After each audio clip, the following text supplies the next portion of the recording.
Mais quand on vit une période de récession et d'inflation forte comme on peut vivre actuellement, l'idéal, c'est de faire un peu ce que certaines entreprises font, là, sans dire qu'on est une entreprise, mais c'est d'avoir un contrôle des revenus, puis surtout un contrôle des coûts, des dépenses. Donc, je pense que tous les particuliers en ce moment qui ont de la difficulté avec l'inflation devraient faire un exercice de contrôle des coûts. Bon, c'est facile à dire comme ça, là, très difficile à faire, mais c'est de voir un peu c'est quoi tous nos centres de coûts. Nos centres de coûts, c'est nos dépenses, épicerie, vêtements, etc. C'est de voir un peu un budget, si on peut dire, de tout ça.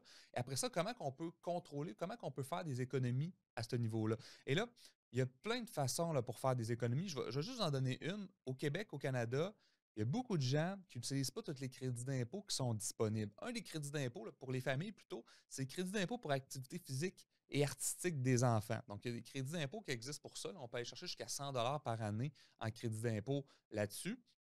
Par contre, il y a beaucoup de particuliers qui n'utilisent pas, des particuliers qui ont des enfants, là, qui n'utilisent pas ce crédit d'impôt-là. Bon, peut-être parce que les enfants ne font pas d'activité physique ou artistique, mais je doute, c'est parce que pratiquement tous les enfants ont des activités physiques qui amènent des coûts, des activités artistiques. Donc, il y a des gens qui n'utilisent pas ces crédits d'impôt-là, pourtant, ça existe. Donc, vous voyez, d'optimiser tous ces volets-là, finalement, ça va peut-être m'amener un 100 un 200 un 300 puis c'est comme ça que je vais réussir à passer par-dessus une inflation qui est aux alentours de 6-7 actuellement. Autre chose qui peut être intéressante, puis c'est drôle à dire, là, mais il y a beaucoup de gens qui renouvellent leur assurance auto-habitation sans nécessairement euh, retourner soumissionner avec d'autres assureurs. Et c'est là qu'il peut y avoir des économies intéressantes. Nous, notre partenaire, c'est Industrie Alliance Auto et Habitation.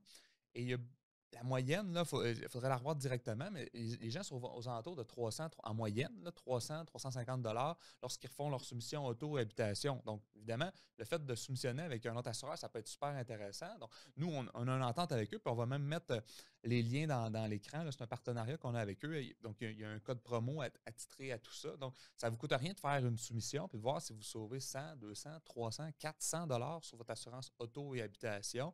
Ben, c'est ça de plus dans vos budgets. Fait qu'une fois qu'on a mis ça, qu'on a mis les crédits d'impôt qu'on peut bien utiliser, on a-tu profité au maximum de nos déductions REER? Parce que si on cotise à nos REER, ça augmente nos allocations familiales. Donc, tu sais, une fois qu'on a tout joué le système comme ça, ben ça ne veut pas dire que ça se règle comme ça, mais ça peut être beaucoup plus facile de passer à travers une inflation qui est plus forte. Donc, puis, il y a d'autres crédits, là, par exemple, il y a des programmes d'allocation logement pour les gens qui ont des plus petits revenus. Il y a plein de petites choses comme ça qui font en sorte que ça peut nous aider à passer à travers l'inflation. Ce qui est important, je pense, c'est d'être bien accompagné par une équipe de conseillers, de planificateurs financiers pour pouvoir passer à travers un moment qui peut peut-être être plus difficile pour certaines personnes.